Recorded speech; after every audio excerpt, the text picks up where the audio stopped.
太诡异了，那个蚌完全变异了，攻击力那么强，居然还有触手，外壳也很崎岖。这么凶险呢？看来这个老蚌不简单呢。我以为你不会痛。你分析一下，新茧会不会在老蚌身上？从你的描述看出，老蚌的生理发生了极大的变化，这和人被新茧附着之后的状态类似，所以老蚌身体里存在新茧的可能性很大。你们再去查查看。哎，知道了。我先处理点事情，啊。好了。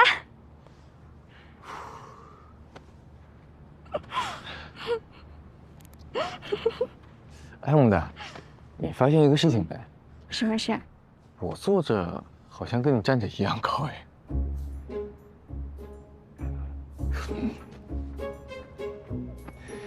师傅，罗哥。呀，你怎么穿成这样？哇哦，那衣服不洗了吗？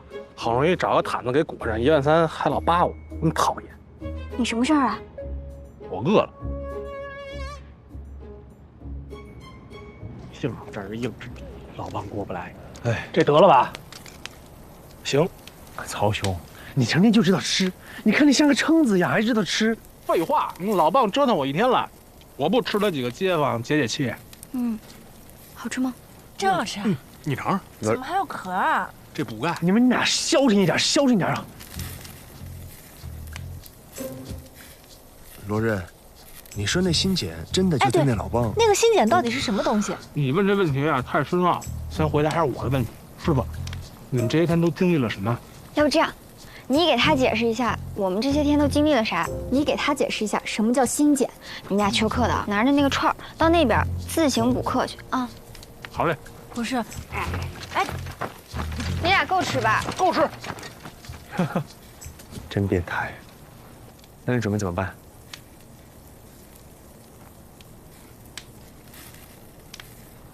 你不是要准备收了老蚌吗？罗仁，这是老蚌，它不是陷阱，这是会死人的。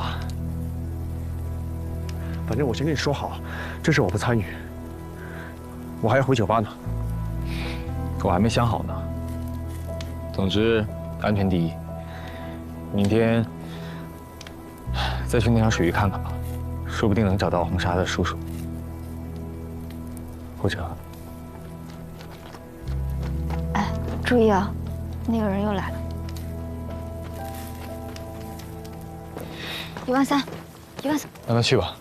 可是他昨天都那样了。他可以的。好吧。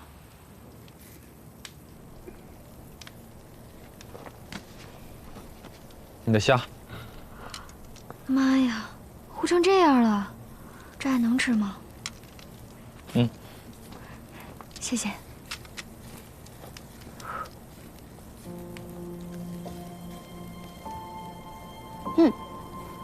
好吃。你这技术不错哎。这就不错了。但是你没吃过我在黑沙的烧烤。更好吃吗？你知道当时我们是怎么烤海鲜的吗？当时我们自创的方法叫黑沙岩石烧烤，那些海鲜就放在一个大石头上烤的。我和我的同事们一起唱歌，一起喝酒，那个时候真的很无忧无虑。你的同事们？我有2个好朋友，一个叫尤瑞斯，总是喜欢唱酸酸的情歌；还有一个朋友叫做青木。尤瑞斯听不见，大声一点！在他的家乡，有他的未婚妻，所以他每天晚上都会面朝大海，想念他的未婚妻。那个画面其实还挺温馨的。那他们现在在哪儿？你们还有联系吗？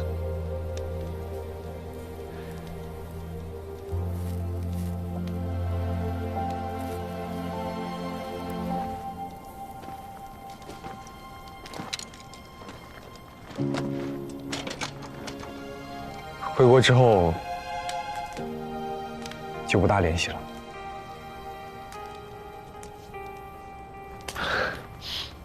陆代，明天就去湖演了，紧张吗？紧张，虽然咱们有车有设备，但是我一想到那个老棒，我就脑壳发凉。那咱们玩个游戏吧，让你放松一下。游戏规则是正反两面，是人的一方你问我问题，是赢的一方我问你问题，一人只能问一个，好不好？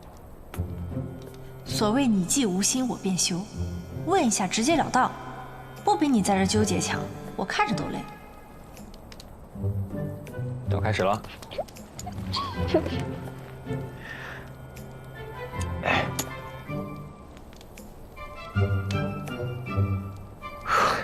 你玩赖啊？好，你问我问题吧。你喜欢我吗？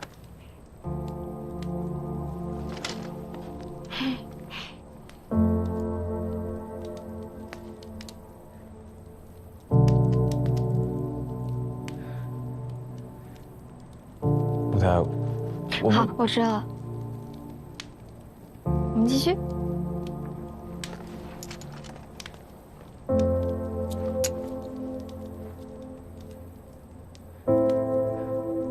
孟丹，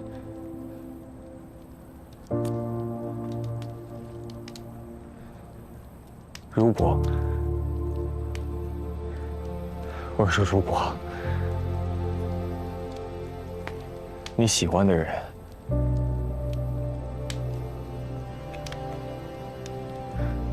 还有很大的麻烦，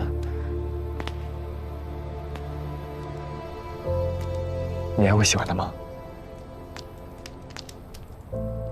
你想说什么呢？我有很多麻烦，要命的麻烦。你的意思是，为了避免卷进这些麻烦，我得离你远远的。再或者，我先不跟你产生瓜葛，我等着，我等你把这些要命的麻烦都解决了，我再跟你在一起，是吗？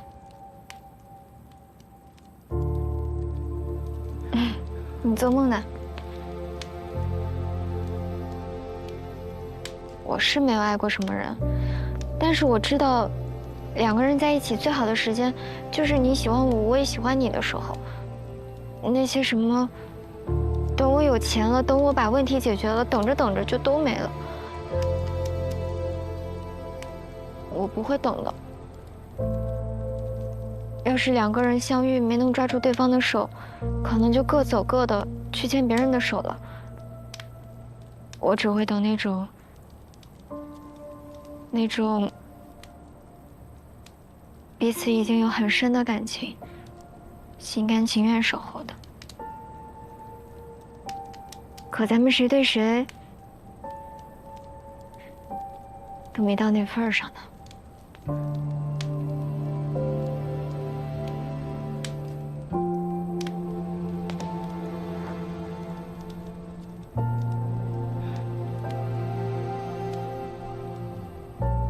孟丹，行了，我去给红纱送点吃的。你就当我问你的问题，我从来都没问过。我们还是好朋友。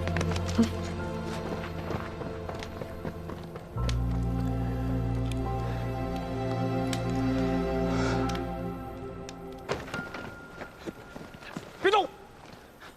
你敢下河捞棒，水神爷收了你！疯了，疯了的人怎么会种菜呢？还是说你是疯是不疯？来，过来，跟我看看这个。来，仔细看看，啊，都在那儿呢。那么多人在那儿争地盘，在那儿打架呢。看不见你就睁大你的狗眼，再仔细看看。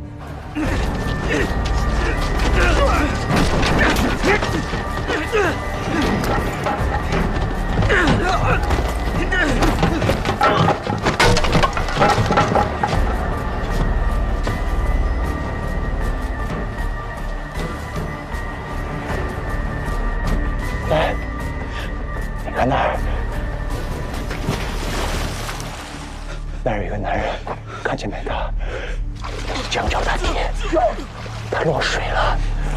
他看见你，还在等你救他呢，他在等你救他。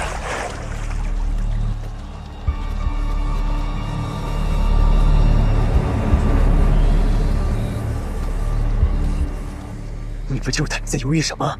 你良心是被狗吃了是吧？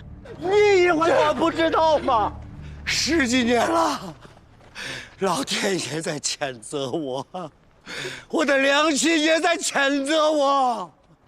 我知道我对不起你爹啊。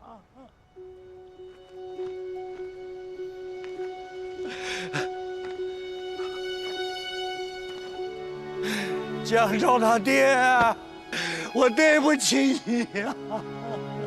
这都是我造的孽，我的报应啊！跟江昭这孩子一点关系都没有，是我的报应啊！当年我的犹豫不决，害你丢了性命，我的良心没了，惹怒了水神爷。人来列祖列宗都看不下去了呀！现在我们村儿一个帮也捞不出来了，都是我的报应啊！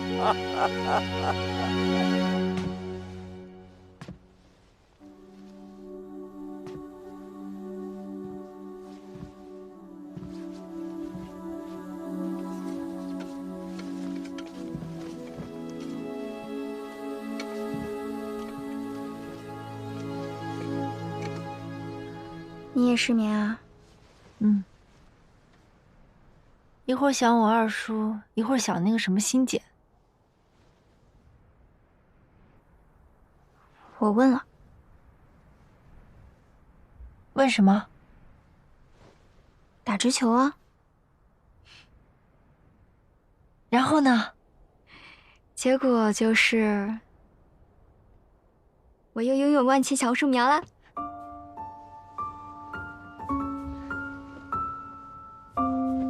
他眼真瞎，眼睛真该到医院去看看。气死我！没事儿，我资源库大，什么样的我都认识，有什么要求尽管提，我帮你安排。气死他！那我要一个比他帅的。行，没问题。啊，那我再想想啊，我还要比他能打的，照这个标准，先给我来个10个8个，让我挑挑。哎呦我的妈，10个8个，能忙过来吗？那必须的。行，能忙得过来我就给你找啊，10个8个啊，你说的啊。你人真怪好赖。那可不，不需要从我工资里扣吧？是个好主意啊。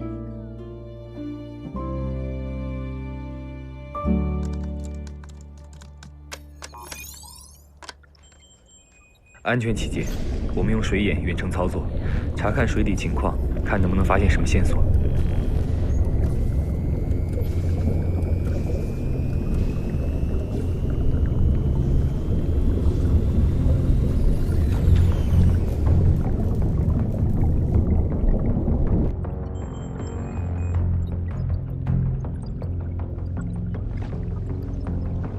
文代，我叔叔会没事的，对吧？没消息就是好消息。怎么一条鱼都没有啊？这水好像是死的呀。我记得我小时候湖里边有很多鱼虾的，就算湖面缩了也不至于啊。罗润，你把这探测器平移一下，看看这附近有没有鱼。会不会是老蚌破坏了水底的生态平衡啊？我感觉五柱村绝株8成跟他有关。确实，这么大的老蚌，人都避之不及，更别说小鱼小虾了。看来绝株跟蚌蝇没有关系，纯属生态灾难。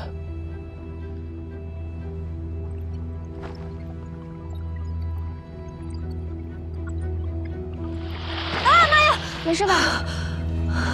没事。你是水藻？吓死我了！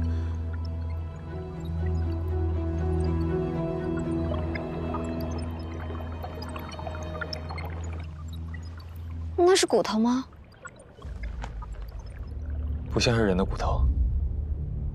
我让探测器在水下移动拍摄，照片拼接一下。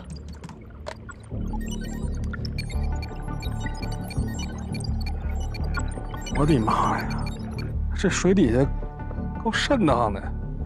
不是，你们村是开屠宰场的吗？我们村这一带以前兴祭水神，节庆下3牲。隆重的时候，全猪全羊都会下，而且这坡谷有凹处，应该是水流作用，把这些牲畜尸骨都积在这儿，形成大量尸骨带。多糟践东西！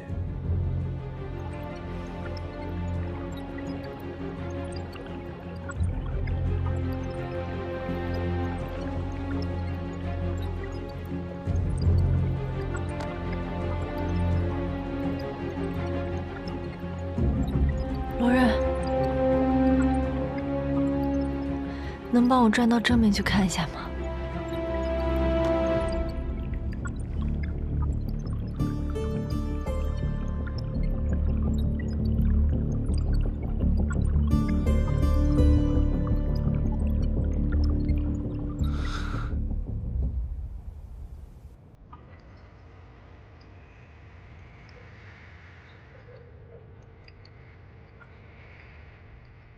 在最深邃的夜里思念。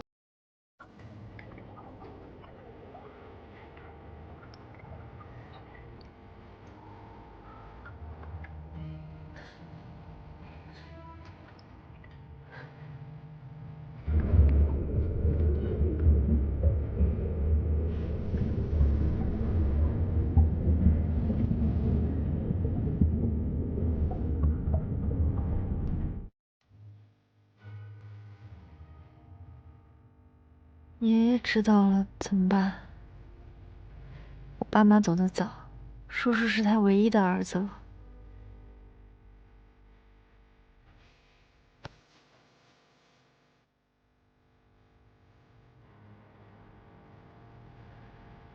好像被水草给缠住了。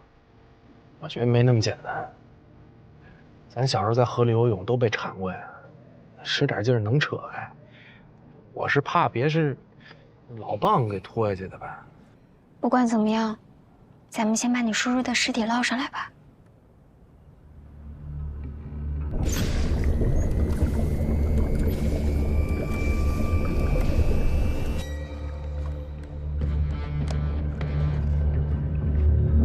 周边没什么问题。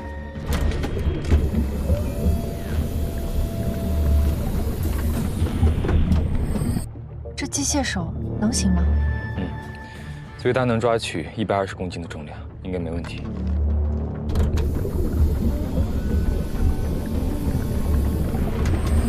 小心，老鸨！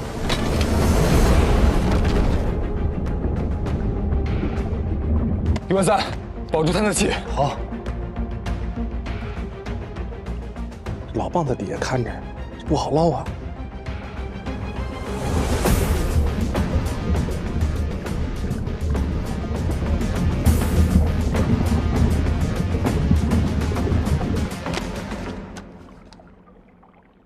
罗人，设置了视频回放的吧？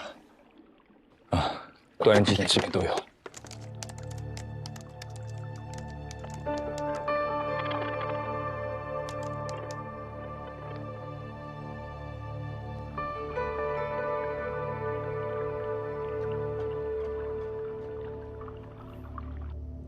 放心吧，我带着护身符呢。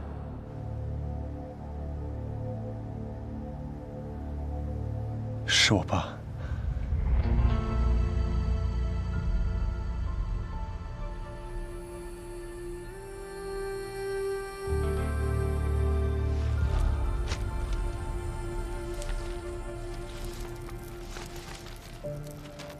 江照他爹，我给你烧的，你都收到了吧？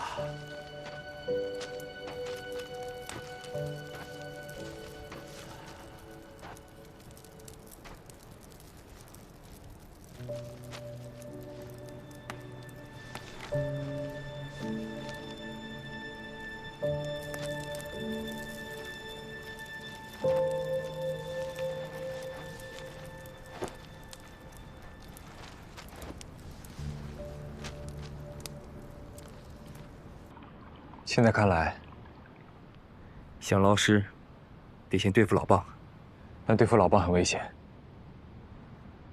你们可以不加入。算我一个，我一定要加入的。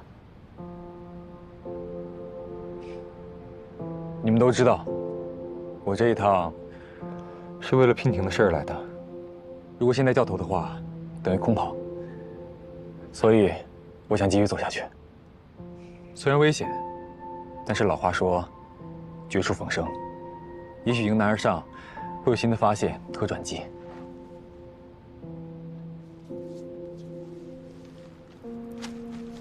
我问过13000了，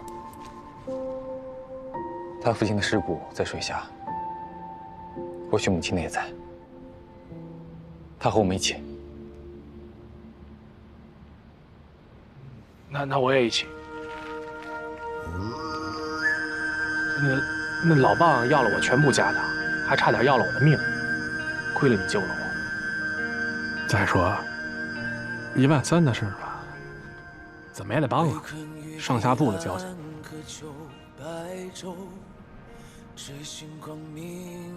你看我干嘛？我伙计，我雇主兼姐妹，我徒弟，我朋友，当然得去了。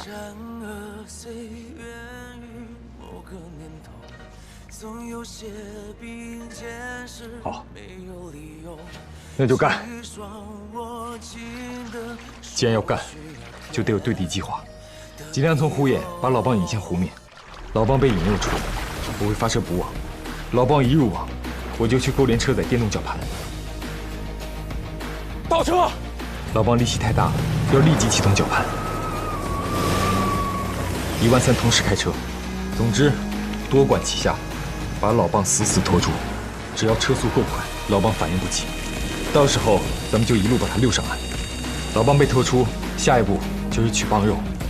新简很有可能寄生在棒肉之中，只要新简脱离老棒，也就老实了。这就是我们的计划。不对啊，那我们要怎么把他引出来呢？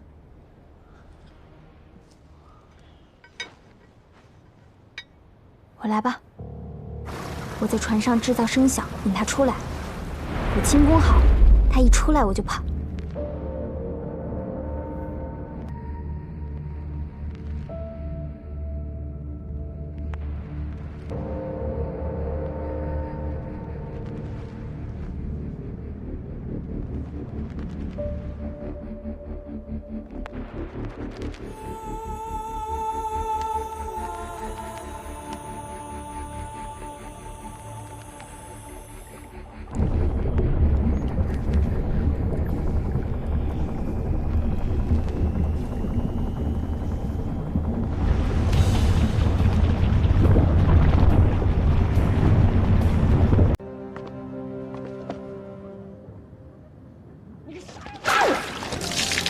哎，实在不好意思，没烫着你吧？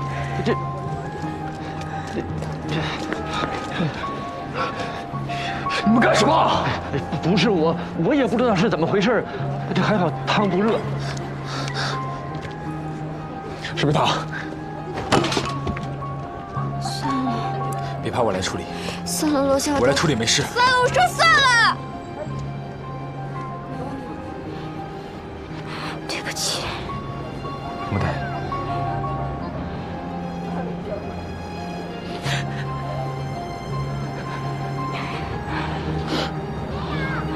我想洗澡。没事，跟我回家。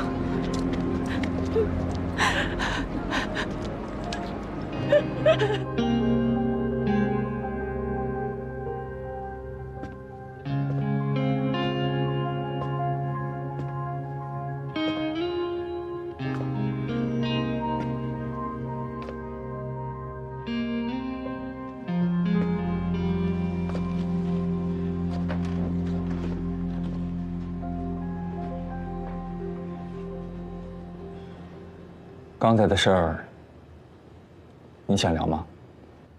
罗任，你是做什么的？都不用工作的吗？哦，对，你们家里有钱。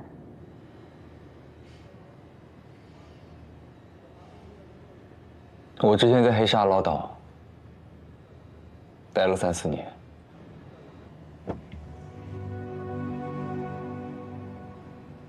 黑沙老岛，那不是国外的战乱地区吗？那里治安不好，需要大量的安保人员。我受雇于一个酒店集团的安保中心。那不是跟我一样吗？我之前叫我大师兄帮我联系工作，也是往保镖的方向。你要非要这么说，咱俩是同行的话，也差不多。好了，我说完我了，该说说你了。你从小被胡子红收养，那之前的事儿，你还记得吗？哎，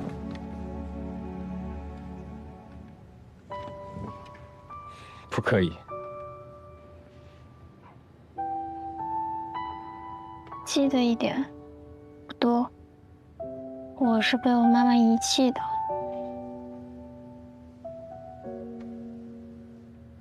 我记不住她长什么样子了，我就记得她带着我走。她穿着一双红色高跟鞋，走路一扭一扭的。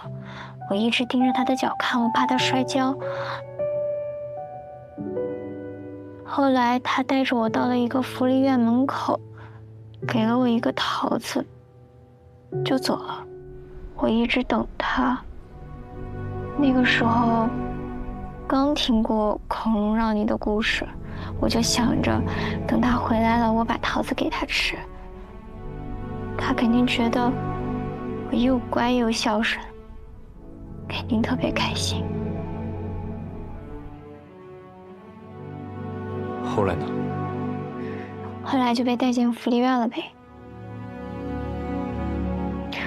那颗桃子我一直都没有吃，直到它彻底烂掉，被扔进垃圾桶。在那之后，我一吃桃子就过敏。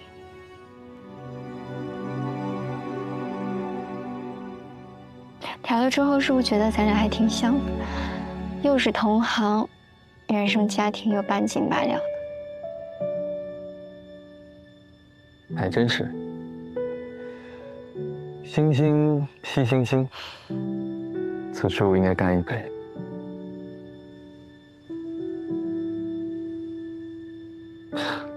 没酒也干啊？酒不重要，喝的是心情。也是，这样喝才痛快。我弄完。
谢谢你对我研究的支持，就2件事情不让我做啊，这也不让做，那也不让做。哎，我是不是白来了？我就你研究太激进了，咱们能不能慢慢来？怎么慢慢来？比如说，你取一点新检的水样去研究，我是赞同的。那非常好。看你说什么加热、加盐、加醋是什么意思？你觉得合适吗？哎，那你考虑一下，加点酒，加点辣椒，加点黄油，刺激一下，这行。要不我给你吃个火锅？往这边。哪儿？你去哪儿？哎，我去。哎，这里边请讲。欣婷啊，来，喝来。欣婷啊，来喝点水。我来吧，小马。好，别呛着他。哎，不放心。欣婷，哎呀，喝点，喝点。小伙子，你真够有耐心的。嗯，哎呀，怪不得娉婷喜欢你啊。你不像那个小刀哥哥呀，一天到晚都不知道干些啥呀。你这对我真的是太明显了吧？你那一斤有2杯了。这是我喝过的。娉婷，小刀哥哥，怎么了？小刀哥哥，可以给我买公仔吗？很多很多的公仔。行，我下次就给你带啊。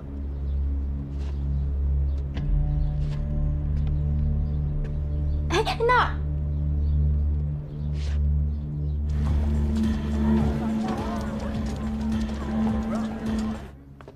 娉婷已经有2个公仔了，你还要给她买？你不能老这样惯着她，对不对？啊？哎呀，郑伯，说不定等娉婷她痊愈了，就不玩这些公仔了，先顺着她呗。你听我说啊！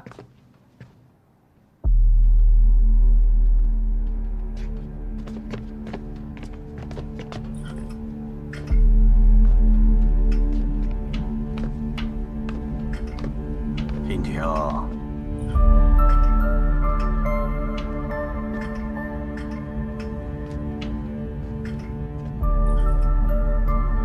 啊！又有公仔了。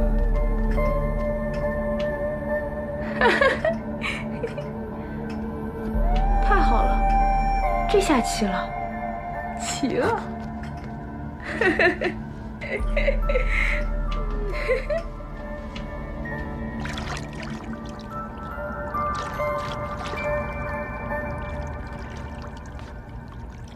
棍叔，信简不是还在那个鱼缸里吗？我们都理解错了，人皮不是信简，那只是信简离体的时候带出来的部分人体组织。信简到底长什么样，我们从来没见过。那信简会不会又回到娉婷身上？看这状态很有可能。看来这水是控制不住信简的。那我们现在该怎么办呢？就完全没有任何办法了？不是，越是这个时候呢，我们的心越要静下来，对吧？寻找一切可能的突破口。信简这玩意儿太超纲了，哪有突破口？有。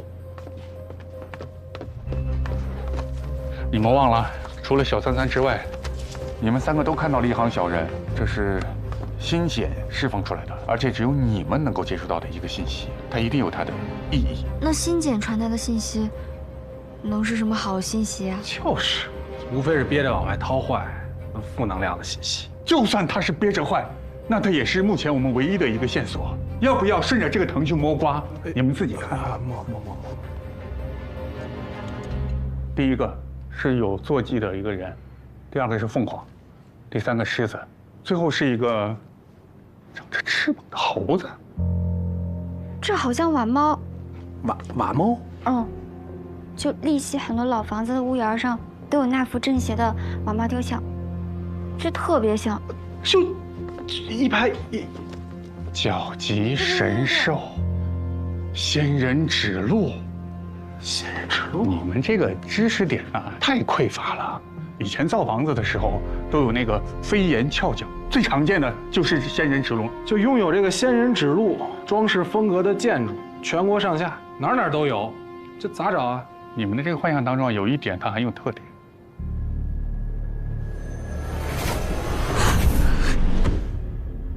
那只手？对的，这个长着翅膀的猴子叫行石。末代的幻象中，它被一只手抓走了，所以你们要找的仙人指路是没有行石的仙人指路。就跟少了个猴，这能好找到哪儿去呀？好找很多啊，跟这一样一目了然的。你们先回去吧，娉婷这儿不要做那错事，别让她跑出去害人。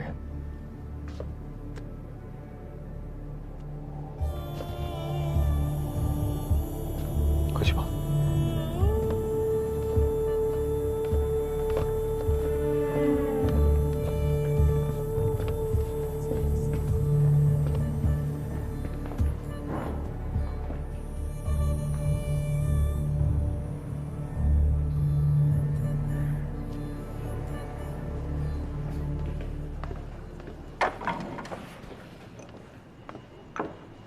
你说怎么办呀？嗯，那水压制不住心碱，仙人指路去哪儿找呀？师傅，咱娉婷妹妹也怪可怜的啊。对啊。罗哥说要做错事，怕别又是封门封窗的。镇定剂，那保不齐还得捆起来呢，免得他自残。是哈。哪儿去啊？啊！你怎么看着我？没人！罗然！罗然！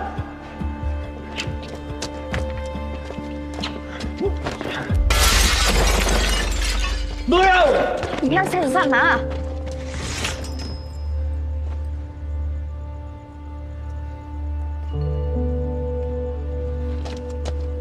看店啊！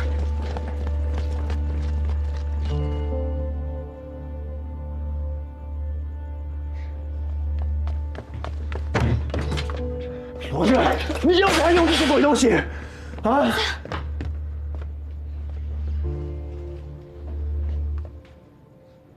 是。不光这样，我还要里外都装上摄像头，没装甲固，或者再保险一点，我会想办法让他昏迷，用硬针保命。罗然，她可是你妹妹，她还是个人。如果她像我叔叔一样去杀人的时候，你还敢这么说吗？别吵着娉婷了，你俩松开，松开！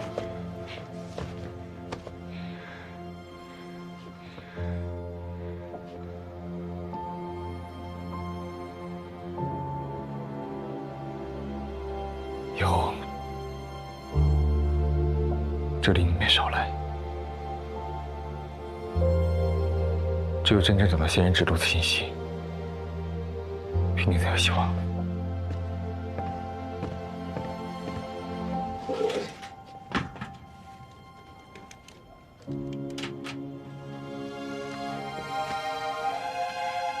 走吧，尹万森，走吧，走吧。仙人指路，我知道在哪儿。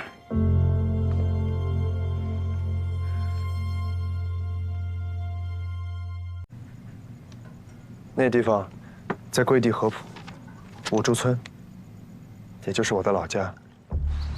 村里人世代采竹，就是下水摸蚌、开珍珠。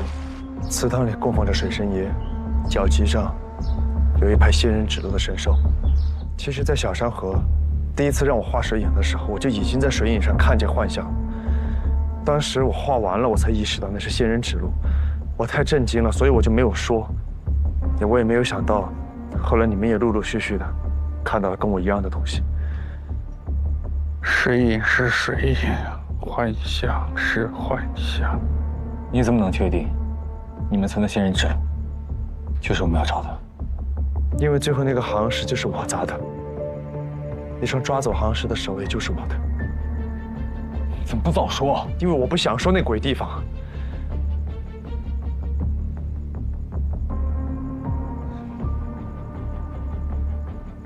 五竹村有地方就好办了，我搜一下。那村子太小，地图上搜不到的。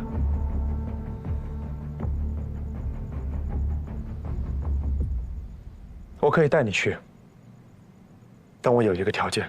你说。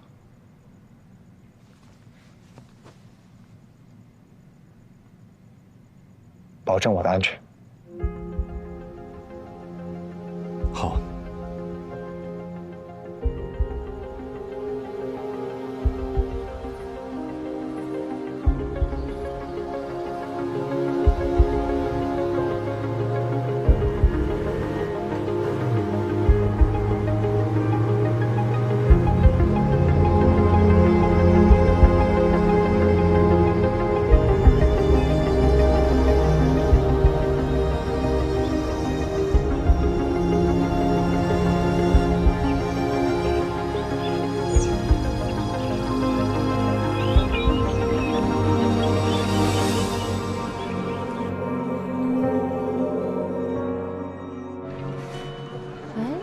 好久没有帅哥们了。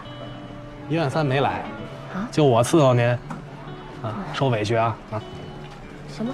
什么事儿啊？这家那回小罗哥把1.3万带走，活多活少搁一边，这太冷清了。我这人还就喜欢热闹，亏了我妹妹小师傅陪着我，不然这得怎么弄？人生感觉都没有意义。人生本来就没意义。您来点什么？有了。那个坐会儿行，但我们这儿是那个消费区，是吧？你扔这儿得了。木代在吗？你认识木代？跟他说大师兄过来了。谁？你挺好的。那让我师傅给收拾的，哎呦，家法伺候，现在还没好呢，手腿都断了。这接上了，囫囵个的呀。他跟你说什么了？不是，没有，我就大师兄。哎，全虚全影。哎呀天哪，你什么时候来的呀？你进去坐。哎，你换发型了。不喜欢洗头吗？你不是说要让我给你找工作吗？啊，找着啦。找着了，跟我去面试去，走。哎呀，去哪儿面试啊？花城。花城，那我得收拾行李我。不收拾了，就30公里，很快就回来了。也是哈。啊，那你跟张叔说一下，我跟我大师兄走了。姓什么？曹。小曹。哎。辛苦你照顾木代啊，生活还是有意义的。您说了算。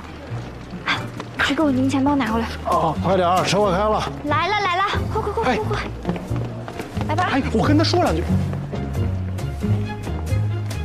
这是医学的奇迹呀！哇，好大的排场啊！房子再豪宅有什么用？不都是土烧砖砌？大师兄，干保镖我行吗？行啊，你是我师妹，有什么不行的？那面试都需要注意些什么呀？什么都不需要注意，你什么样的人就表现什么样。哦，千万别装也别演。他们在挑你，也是你在挑他们，反正不爽，转身走人，甭含糊。还有啊，做人嘛，总得尊重一下自己。对，去看看吧。哎，老严头，我们到了。等会儿啊，师妹。玉茹，别说你别演。喂，你好。木代是吧？看到你前面的石桌了吗？啊，看到了。哦。石桌面上有字儿，念出来。珠玉宝石，受月华，不受寸土掩盖。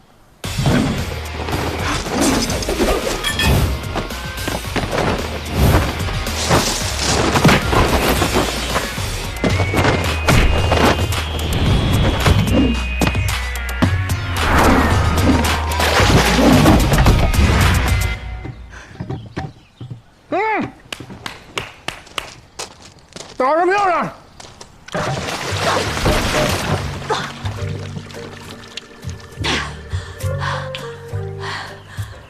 师妹啊，跟你说多少回了，下手轻一点，你再给人呛着。你好。你好，有个人向我推荐的你们门派。红纱他一个人从来没出过远门，我就想给他找个女娃陪着他走一趟，最多4、5天，这一路上吃穿用度全包，酬劳2万，定金1万。大师兄，下血本啊？是实际的情况，还可以再加。那这一趟是去哪儿啊？具体做什么呢？红纱，说给他听。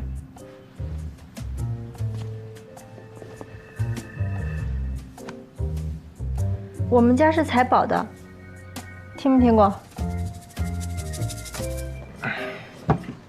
这宝呢，指的就是珠宝玉石。这些都是无价之宝。那无价之宝我们能采吗？你这人怎么一点耐心都没有啊？想开采矿藏里的宝石，也都用设备的，那么费劲的东西，我们是不采的。还记不记得石柱上那句话？什么呀？不受寸土掩盖。珠宝玉石受月华，不受寸土掩盖。我们只采这种不受寸土掩盖的。那不受寸土掩盖还等着你去取啊？那早被人扒拉走了。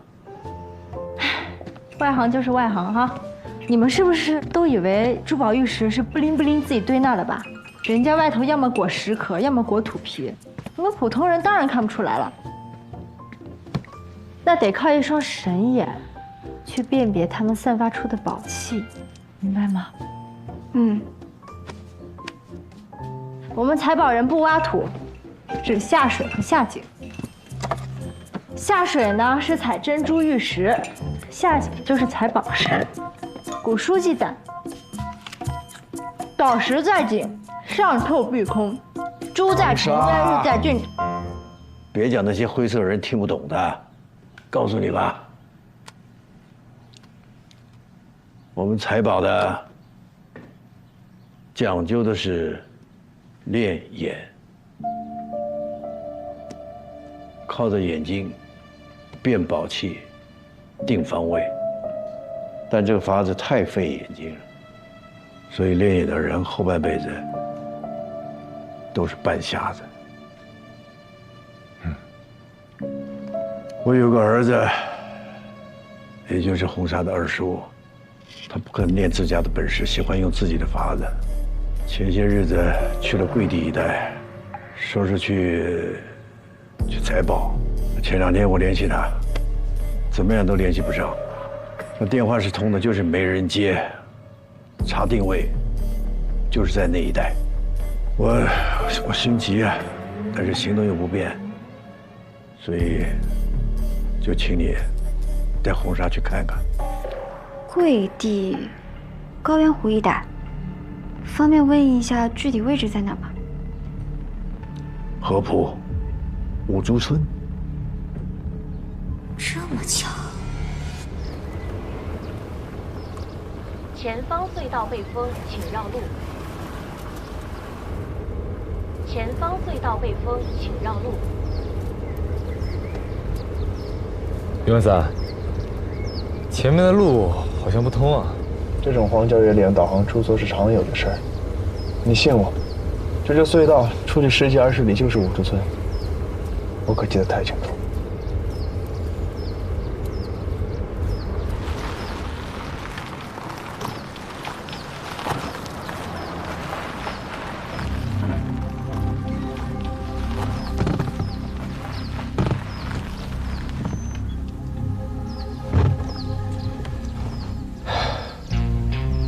导航是准的，这不可能啊！这过了隧道就是五竹村，从其他地方绕得分1整天呢。不知道为什么会把路给封了。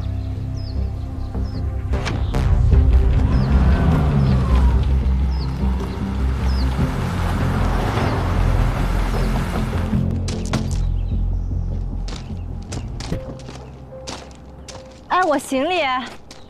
我是你保镖，又不是你生活助理。哦，对了，到了合浦之后怎么走，坐什么车，事儿办完了之后住哪儿，你都包好了吗？你都查好了吗？你爷爷说了，到那边吃穿用度全包，记得安排哦。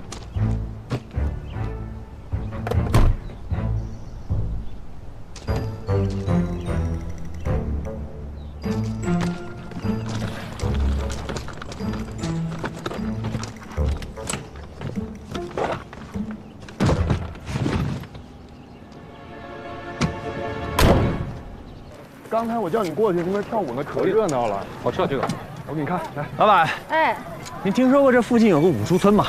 啊，我知道呀，你要去啊？啊，以前呢还能从老隧道过去，现在啊隧道封了，过去就得绕远了。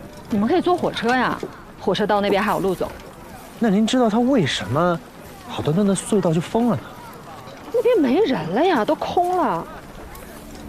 空了。啊。哦，我听说这五珠村它是个采珠村，世代采珠的，怎么会说空就空呢？真空了，都没珠子采了，都搬走了呗。没珠子采了？我听说那湖里边都是珍珠蚌，不该没珠子采了。兄弟，这事儿你不知道吧？说是有一年中秋节晚上，传说中的老蚌晒月真出现了，湖岸上全是珍珠蚌，结果也不知道被哪个混蛋小孩倒上汽油，一把火全给烧了。什么人啊，干这种缺德事儿？谁说不是啊？我听说啊，从那以后，这一带再也不产珠子了。听当地人讲呀，是得罪了水神，遭报应了。我倒是觉得这个万物皆有灵性，你说你拿火烧它，它肯定恨死这个地方，所以人家再也不来了呗，对吧？是呗。你说你去那儿干嘛？那儿现在什么都没有，而且我听说了，那个村子现在还闹鬼呢。真的假的呀？你不知道这事儿啊？哎，别说，瘆得慌。哎呀，不是，来喝一个，来，喝酒来。来一个，来吧，一起吧。哎呀，过敏。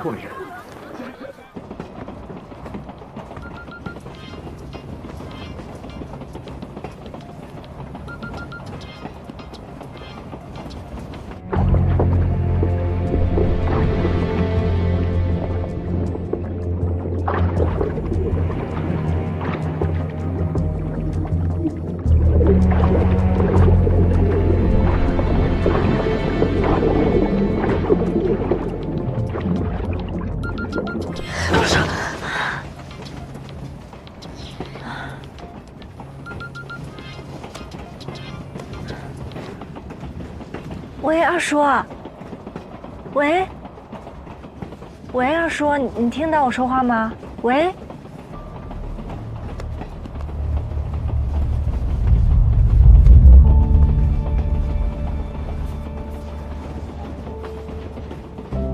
对不起，拨打的用户暂时无法接通，请稍后再拨。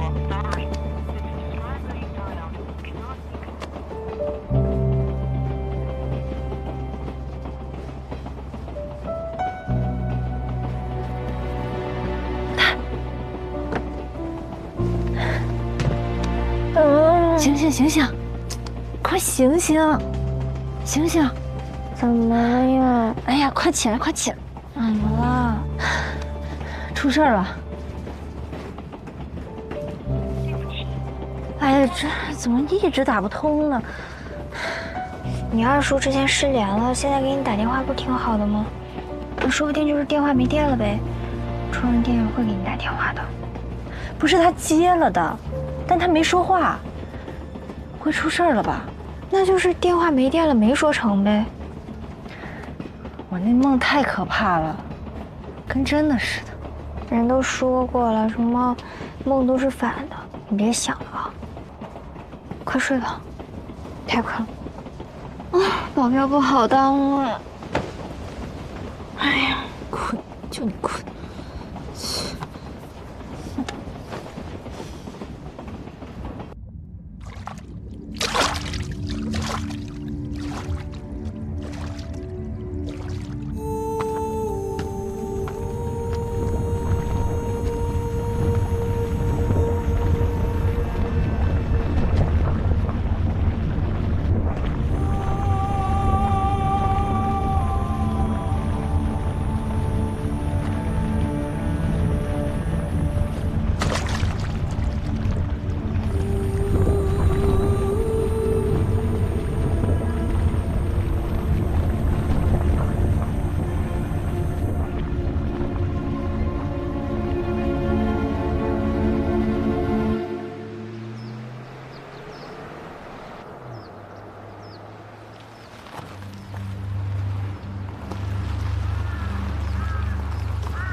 这样，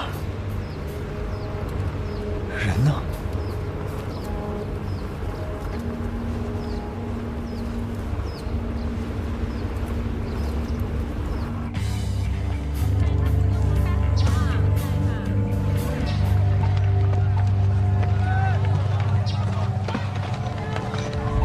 这个地方会有车来接我们吗？你放心，我都安排好了。人家是专业的，还保镖呢，一点都不注意观察生活。这里，哎，不是吗？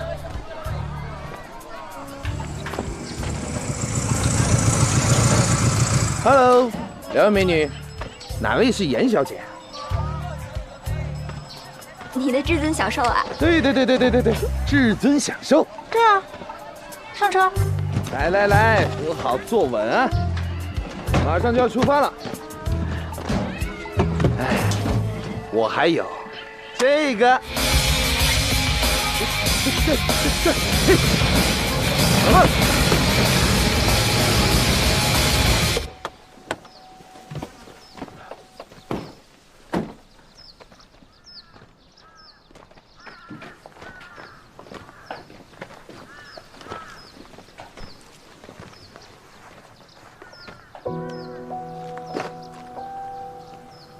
怎么会这样？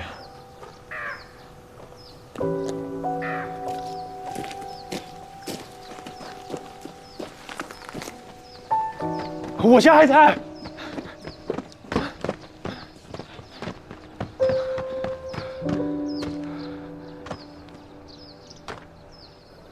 这是你家。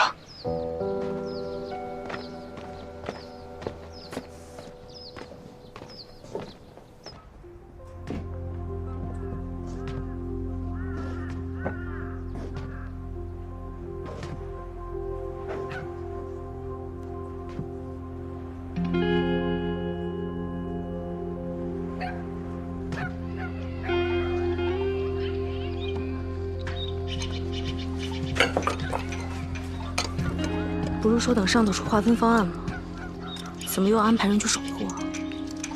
组长想得远，他怕邻村的来偷猪，他们偷了，咱们得到的就少，那样分到每家每户的自然也少。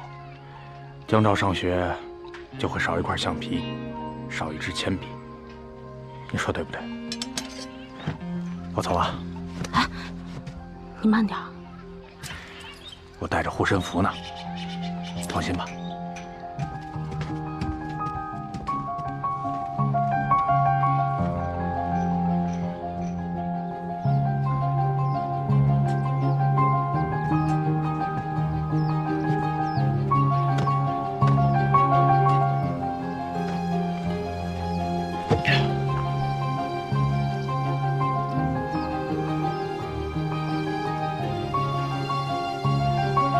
这里没人，你要有什么心事，堵得慌的话，你就跟我说说。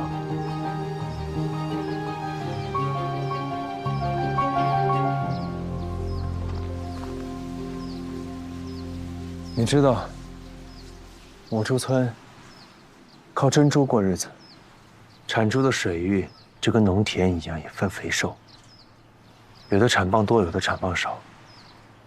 谁都想分到产蚌多的那一片。就这事儿跟邻村在水域划分上起了冲突。本来大家说好的，等上面出个方案，可邻村那帮混蛋就是要偷偷来采蚌，让事态失控。这是我们的地盘，滚回你们的地方去！滚回去！滚！ 把他们都赶走！赶走！我爸就在这场混乱里面失足落水死了。可是采竹的人水性不是很好吗？是，谁知道呢？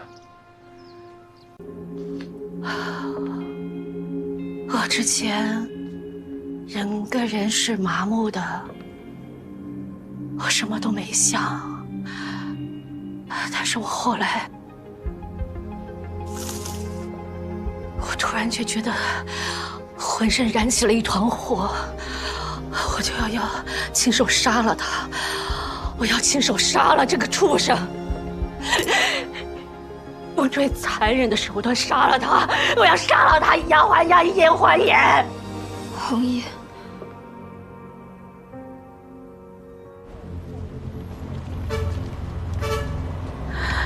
他那天晚上没有回家，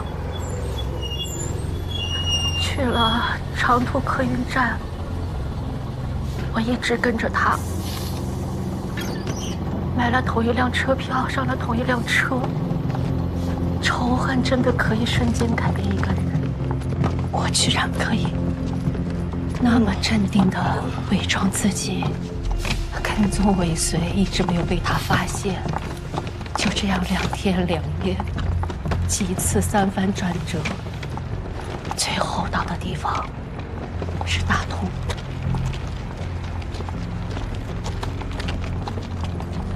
这个畜生做下这么残忍的事情，他还能够心安理得的去吃饭。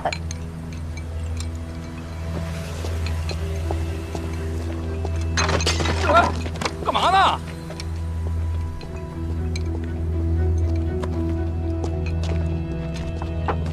付一下钱。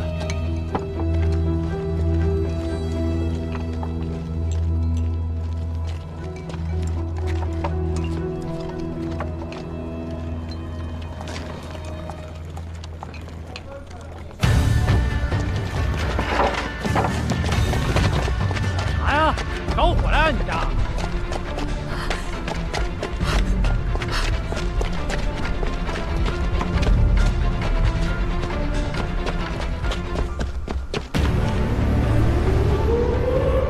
水库还有3分钟泄洪，请闸口下游的民众离开。水库还有3分钟泄洪，请闸口下游的民众离开。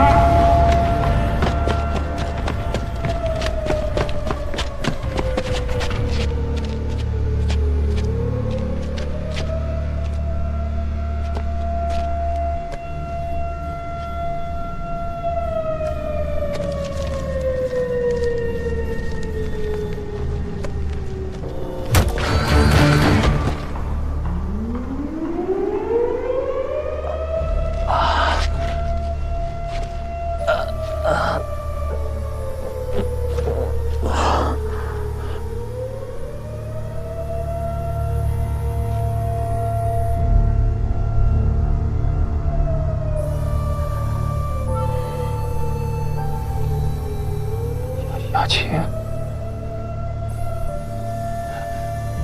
怎么会是你？怎么会是我？你说为什么会是我？我做了什么对不起你的事情？你为什么要杀了我？你杀人都不放过，你为什么要杀他们？为什么？我不想杀你，我真的不想杀你，我不知道为什么。你为什么要这样对我？你说话，你说话！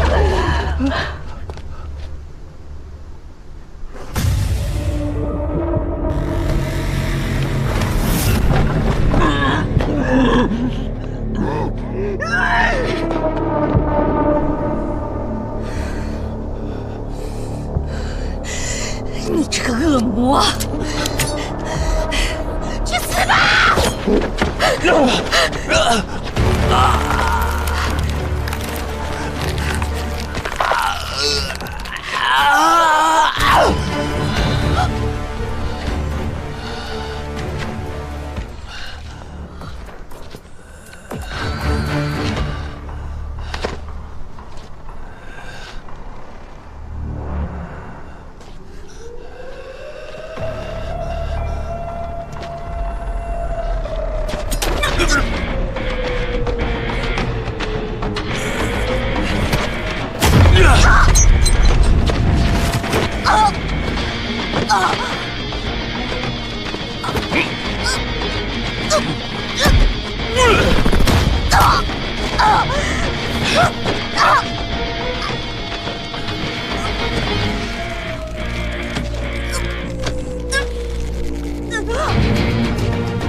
不是张光华的对手啊。后来体力逐渐不支，但也许是我亲人在冥冥中保佑我吧。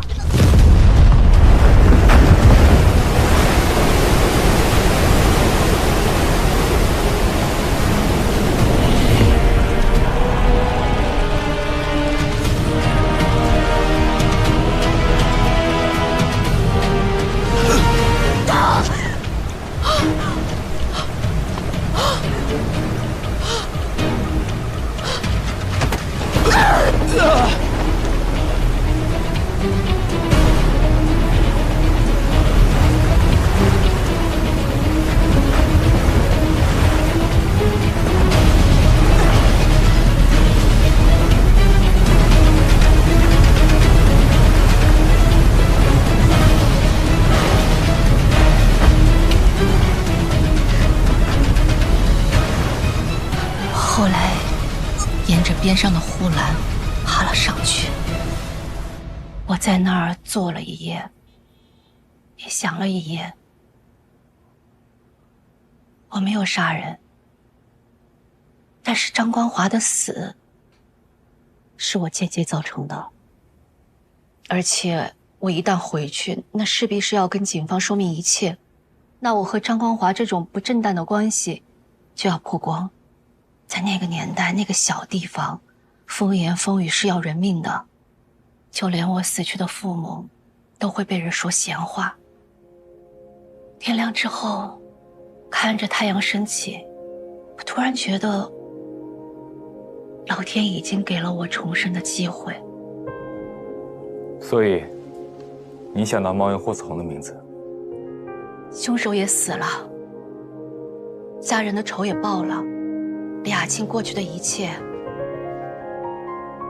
都不存在了。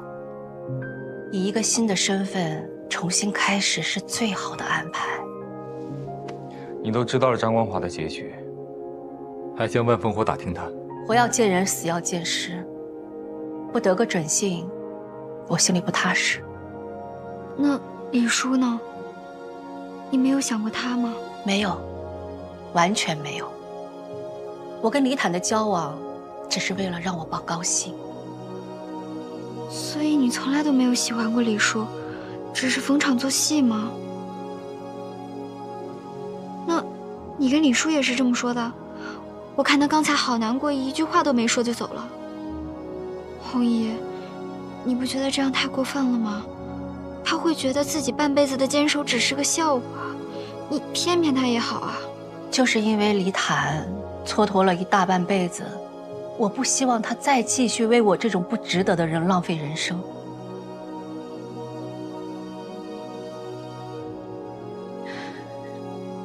好了，红姨该说的也都告诉你们了，我累了，你们先去吧。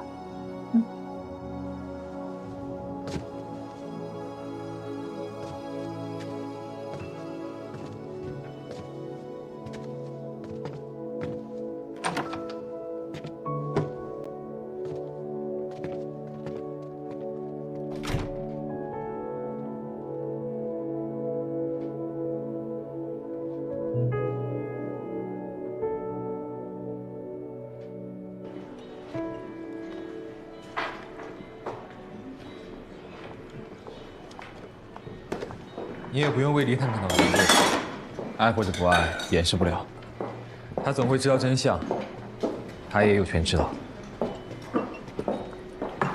事情好像真相大白了，但是又云里雾里的，好像对娉婷也没什么帮助。接下来你打算怎么办呀？追杀不一定有结果，结果不一定让人满意。走一步看一步吧。我想，我也该回小山河了。也好，你陪在娉婷身边比较稳妥。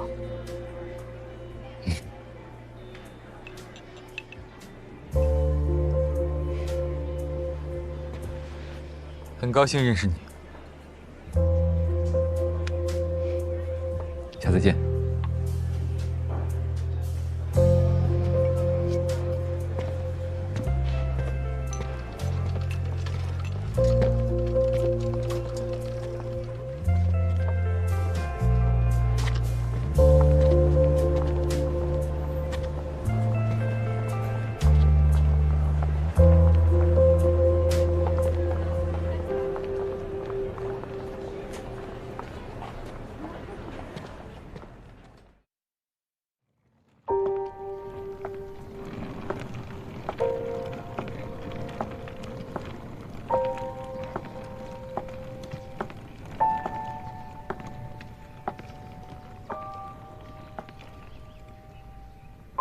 穆代，说出埋藏心里多年的秘密，整个人都轻松了。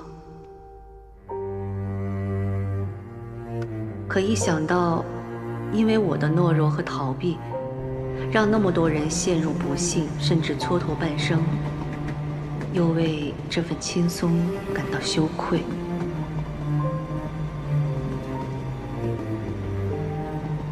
红衣决定回一趟落马湖，把未尽的事做完。不用为我担心，我会照顾好自己。也应当有这份勇气，直面过往、当下以及未来。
红衣也不让我去找他，若人还不回消息。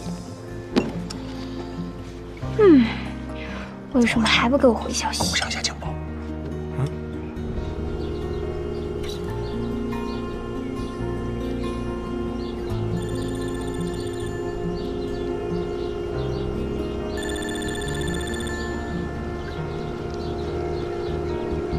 喂。喂，多任。不好意思啊，回来之后一直忙聘婷的事情，没太注意手机信息。啊，没关系，没关系。聘婷怎么样了？不太好，昨天晚上差点把护栏给掰掉，想要逃出去。啊，那么大力气啊！和我叔叔当年一样，身体机能远超常人。好在白天都没什么事情，但是一到了晚上，举止就会变得奇怪。护士刚给他打了镇静剂，现在应该没事了，护栏也加固了。那总是打药会不会身体吃不消啊？是啊，不是长久之计。但现在除了守着他，我也没有其他办法。那怎么办呀？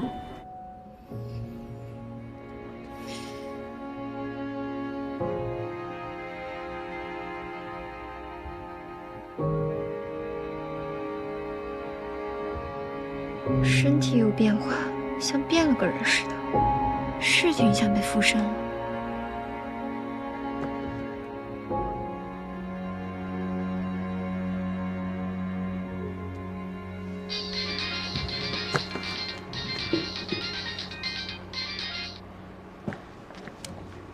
喂，喂，万叔，你还记得我吗？我是穆代。哎，记得，穆小姐。哎，先说规矩啊，在我这儿拿信息得先付钱。不是万叔，这年头客户最重要，是不是？那我红姨是你忠实客户，不是？我是不是你潜在客户？那我将来还能给你介绍客户，是不是？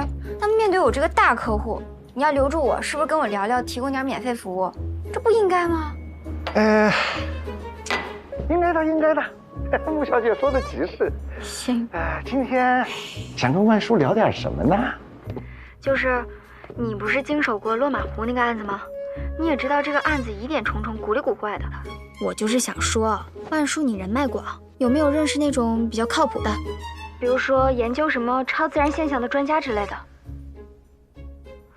我是想着遇事儿找专家嘛，是吧？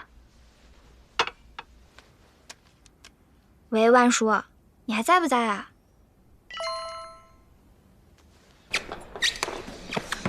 这快递单号呢？这能是快递吗？谁送的啊？匿名的，不会是爱慕者送的吧？我早上看放门口没注意到。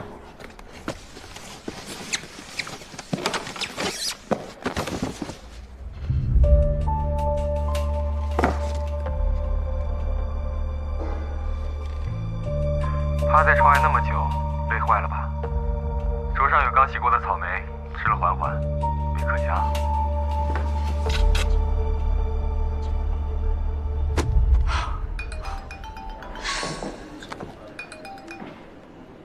李叔，催眠挺管用的，画像画出来了。是吗？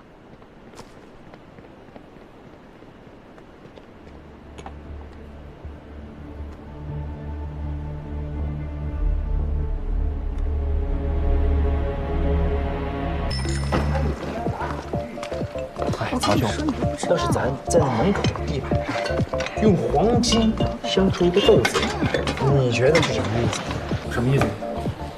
日进斗金。哎呦，就是吉祥话。你们俩真的是，曹元华，你给我回来！牡丹，曹先生远来是客，你得客气一点，看你那凶巴巴的样子。啊，靠窗那桌刚进来的，赶紧给人家点单去。你教着点我。哎，我试试。先生您好，请问您喝点什么？有什么推荐吗？如果您喜欢喝鸡尾酒的话，152轰炸机还不错，曼哈顿也不错，口感就……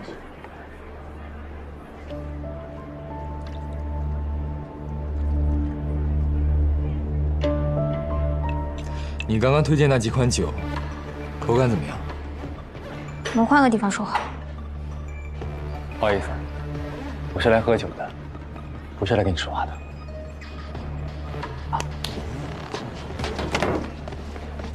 别想动我红姨。老板娘，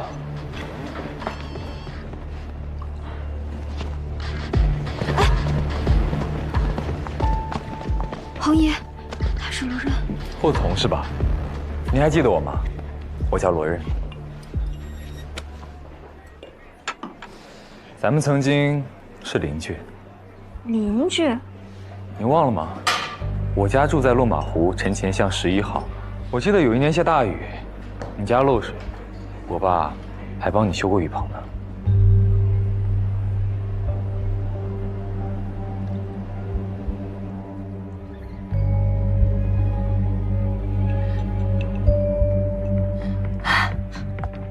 我想起来了，都长这么大了，差点没认出你来。怎么样，你爸还好吗？我爸？对，你爸。挺好的。那就好，我请你喝一杯吧。好啊。红姨，担心什么？没事的，我们就在那边。走。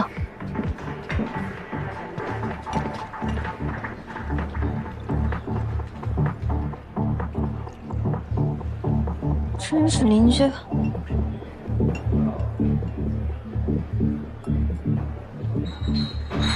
你怎么一个人来的？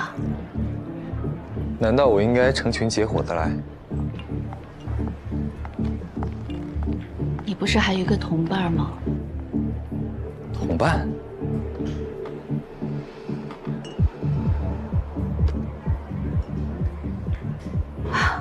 小商河，半夜羊汤，你还为了你的同伴打晕了李坦，你不记得了吗？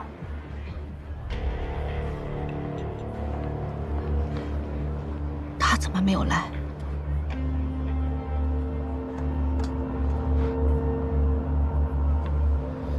你好像很期待他过来啊。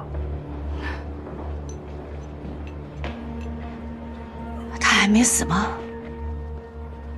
活得挺好。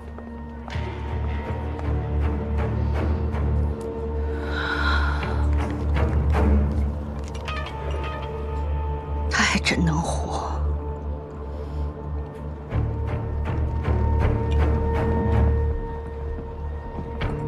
你知道落马湖岸的真凶是谁，对吧？你也不是真正的霍子侯。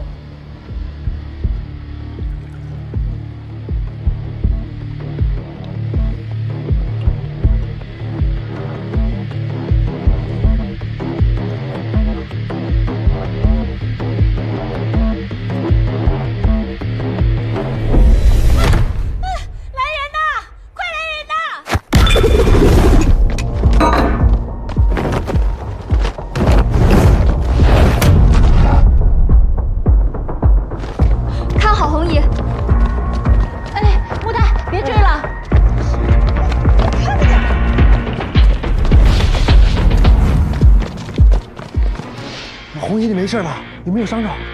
哦，我没事儿。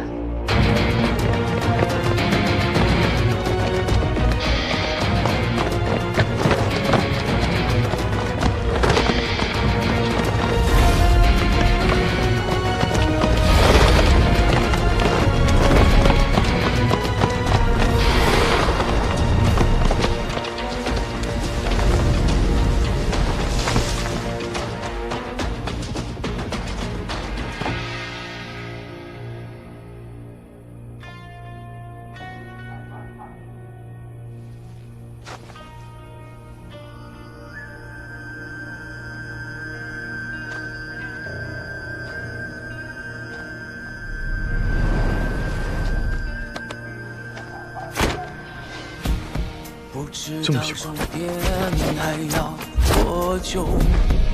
我愿为之拼到最后。即使命运扼住咽喉，喊我性命就跟你走。不在意答案能否看透，共赴命运的事无谓携手。哪怕披荆斩棘，也一定要去拯救。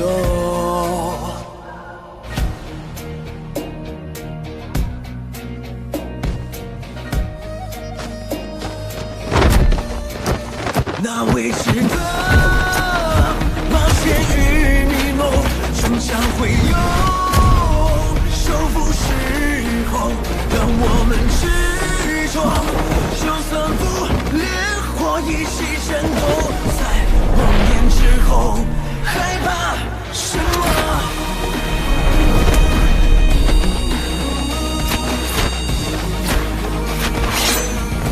又怕什么？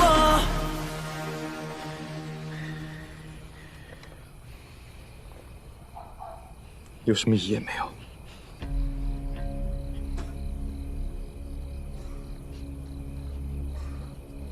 这么不惊吓，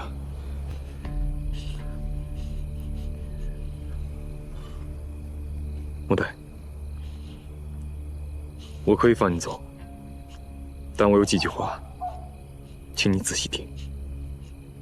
第一，我知道刚才的情形很像是我攻击了霍子侯，但你亲眼看到了吗？第二，我调查过霍子侯。他家境不好，父母是菜贩子，小学2年级就辍学，帮父母出摊卖菜。回去观察你红衣，像吗？第三，我现在放你走，但你不许回头。如果回头的话，别怪我改主意。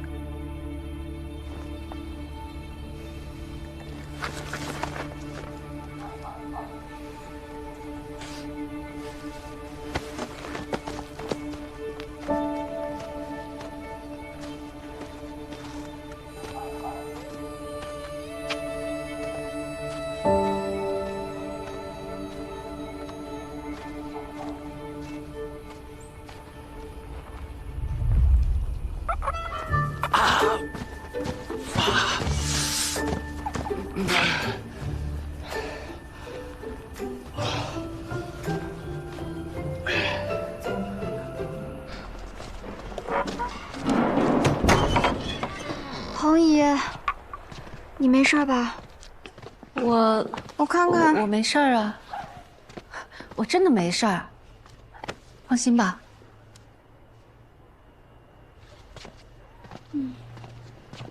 妹妹，行了，婉强，你没事吧？啊，那人怎么样啊？啊，没受伤，没抓住，打不过，让他跑了。来，休息。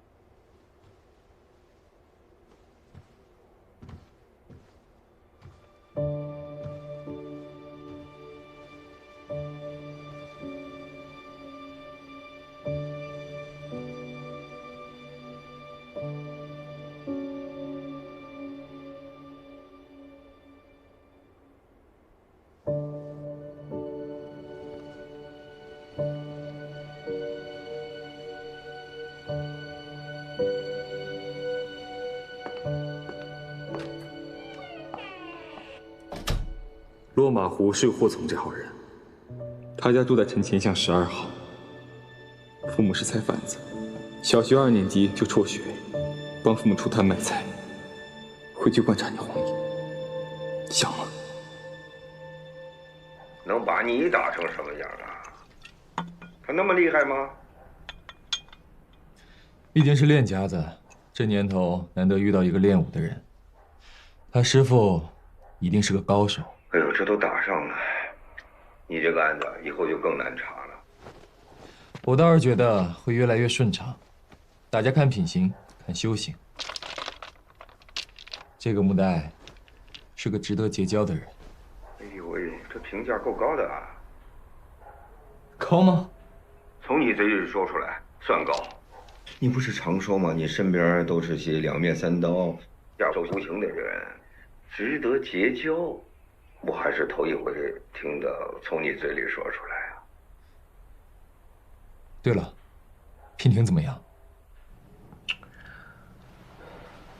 好，还是老样子。哎，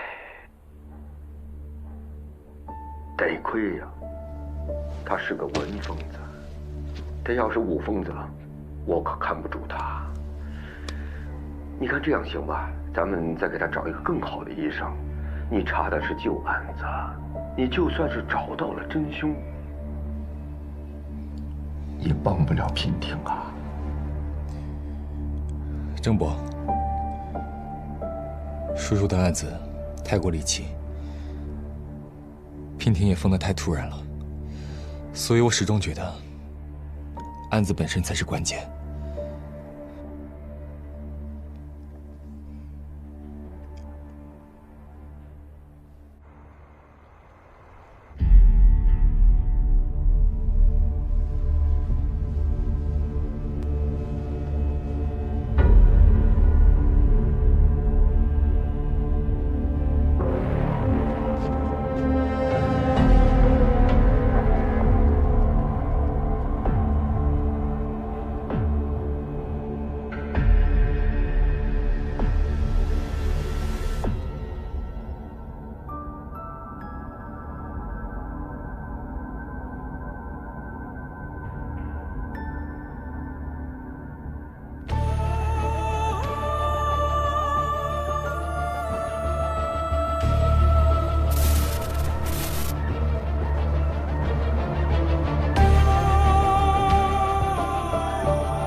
穆代，我感觉有7、8分像了。这2天，我打算把杂货店转手，钱一到位，我就带着画像去小商河，大不了见人就问，我还就不信了，揪不出这个人。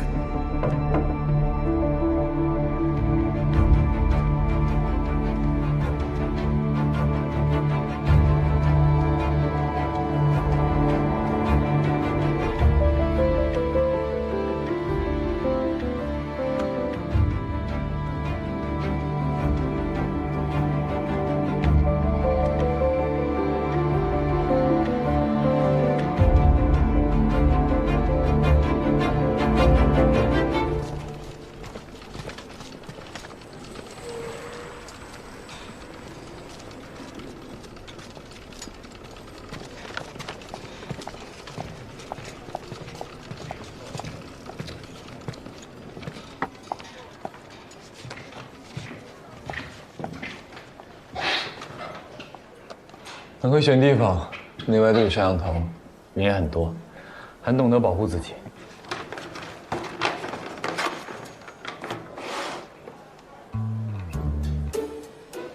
放心，没动过手脚。无功不受禄，不受你东西。草莓我也没吃，扔了。木歹，其实我对你印象挺好的，你知道为什么吗？不想知道。你功夫好，但下手知轻重，留余地，跟你打交道不累。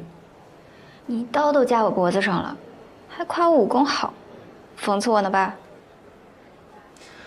说真的，我能看得出来，你有非常扎实的传统武术功底。如果较真起来的话，我应该不是你的对手。我也能看得出来，你走格斗路数。你是干什么的？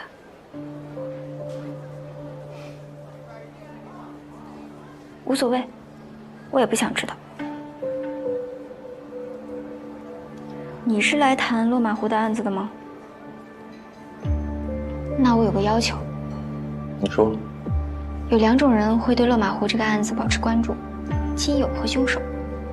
3路人朝万烽火买消息，我弘毅和李坦是基友。你呢？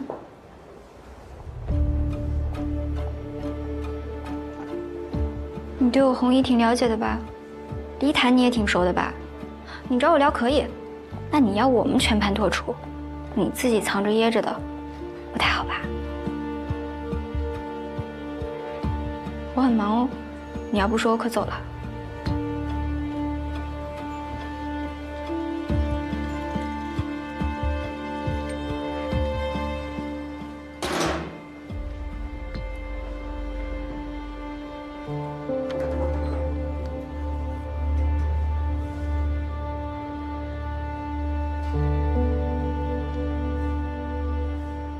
你父母和你妹妹？男的是我叔叔，我叔叔叫罗文淼，是个历史学家。叔母去世之后，他为了专心研究地狱史，带着女儿娉婷搬到了小长河。大概2年前，叔叔忽然失踪了，娉婷报了警，我也帮忙回来找。可没过多久，叔叔突然自己回来了。叔叔，爸，没事吧？没事。问他去了哪儿，他说是龙马湖。叔叔经常去外地出差做学术拜访，我就没在意。可当天晚上，发生了一件奇怪的事情。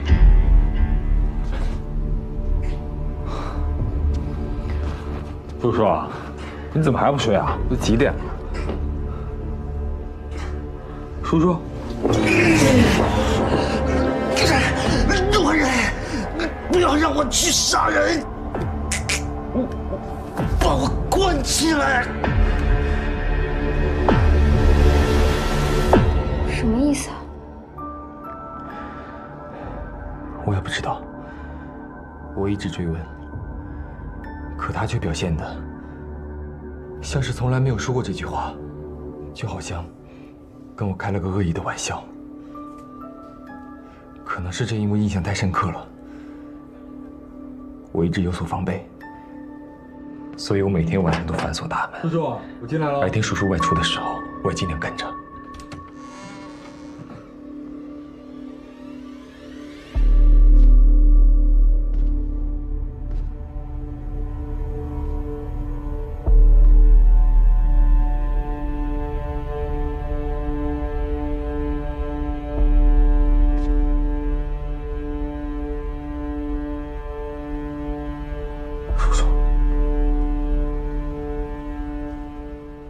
这是在干嘛？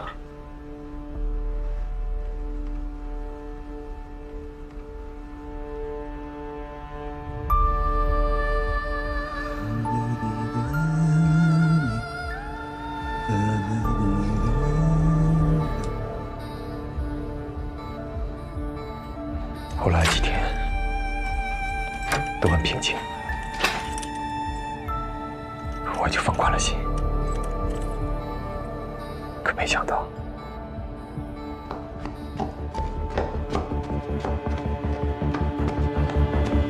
王小刀，快醒醒，醒醒！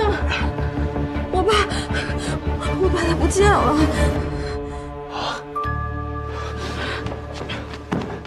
你不是反锁大门了吗？翻墙走的。你相信吗？我叔叔50多岁，肩不能挑，手不能提，连自行车都骑不好，他居然能翻过4米多高的围墙。